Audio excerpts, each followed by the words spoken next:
বাংলাদেশ সেনাবাহিনীর ইতিহাসে জাতিসংঘ শান্তি রক্ষা মিশনে নেতৃত্ব দানকারী প্রথম নারী কমান্ডার কে? Colonel doctor Nazma Begum. হ্যাঁ, ঠিক আছে। এরপরে 5 নম্বর দেখো, হামিদুর রহমানের উপাধি কি ছিল? সিপাহী। হামিদুর রহমানের উপাধি ছিল সিপাহী। গুড। 6 নম্বর, মহিউদ্দিন জাহাঙ্গীর কত সালে জন্মগ্রহণ করে? 1948 সালে। কত সালে? 1948 সালে। বাংলাদেশের বীরত্বসূচক উপাধিগুলোর মধ্যে কোনটির স্থান মর্যাদার দিক থেকে দ্বিতীয়? বীরুত্তম, বীর শ্রেষ্ঠ, বীর উত্তম, বীর বিক্রম, বীর অতি। খুবই ইম্পর্টেন্ট, মনোযোগ দিয়ে শোনো।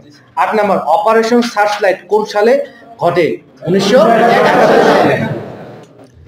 9 নম্বর, 1971 সালে পাক বাহিনীর আত্মসমর্পণের সময় মুক্তি বাহিনীর প্রতিনিধিত্ব করেন কে? জেনারেল জগদীশ সিং আরোরা। জেনারেল জগদীশ সিং আরোরা কে? এই যে জেনারেল জগদীশ সিং আরোরা। কি বোঝা গেছে কি? আমাদের ক্লাসেই অনেক ছবি আছে। এগুলো কিসের ছবি? The history, glorious history of Bangladesh. ঠিক আছে, ওকে। এরপরে দেখো 10 নম্বর, স্বাধীনতা যুদ্ধে বাংলাদেশে কতজন বীর বিক্রম উপাধি পায়? 175। 11 নম্বর, বাংলাদেশের সাথে কয়টি দেশের আন্তর্জাতিক সীমানা রয়েছে? 2টি। 12 নম্বর, বাংলাদেশের সিদ্দিকুর রহমান কোন খেলার জন্য বিখ্যাত? গলফ। 13 নম্বর, জাতিসংঘে সর্বপ্রথম কোন রাষ্ট্রনায়ক বাংলা ভাষার ভাষণ প্রদান করেন? বঙ্গবন্ধু শেখ মুজিবুর রহমান। আচ্ছা, মনোযোগ দিয়ে শোনো, ঠিক আছে। বাংলাদেশ সেনাবাহিনীর ইতিহাসে জাতিসংঘ শান্তি রক্ষা মিশনে নেতৃত্ব দানকারী প্রথম নারী কমান্ডার কে? Colonel doctor Nazma Begum. হ্যাঁ, ঠিক আছে। 15 নম্বর, বাংলাদেশের দীর্ঘতম নদী কোনটি? মেঘনা। 16 নম্বর, মোরা একটি ফুলকে বাঁচাবো বলে যুদ্ধ করে গানটি শিল্পীকে? আপেল মাহমুদ। 17 নম্বর, বাংলাদেশের প্রথম টেস্ট ক্রিকেট দলের অধিনায়ক কে ছিলেন? নাইমুর রহমান দুর্জয়। 18 নম্বর, কার উক্তি? বলবীর উন্নত মমশির কাজী নজরুল ইসলামের।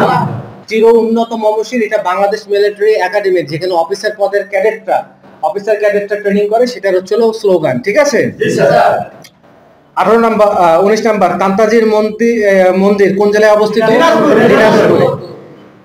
20 নম্বর, মুক্তিযুদ্ধ ভিত্তিক ভাস্কর্য বিজয় গাথা কোথায় অবস্থিত? রংপুর সেনানিবাসে। ঠিক আছে, বিজয় গাথা কোথায় অবস্থিত? রংপুর সেনানিবাসে। 21 নম্বর, উত্তরা গণভবন কোথায় অবস্থিত? নাটোরে। 22 নম্বর, সেনাবাহিনীর প্রধানের নাম ও স্লোগান কি? এটা তো পারছো। বাংলাদেশ সেনাবাহিনীর প্রধান হচ্ছে জেনারেল। স্লোগান শান্তি ফিরে, সর্বত্র আমরা। 23 নম্বর, বাংলাদেশ নৌবাহিনী এবং বিমান বাহিনীর প্রতীক কি? পারছো তো। নৌবাহিনীর প্রতীক হচ্ছিল কাতি বিচিত্র নৌকা, তার উপরে জাতীয় ফুল শাপলা। বিমান বাহিনীর প্রধান প্রতীক হচ্ছিল উড়ন্ত ঈগলের উপরে জাতীয় ফুল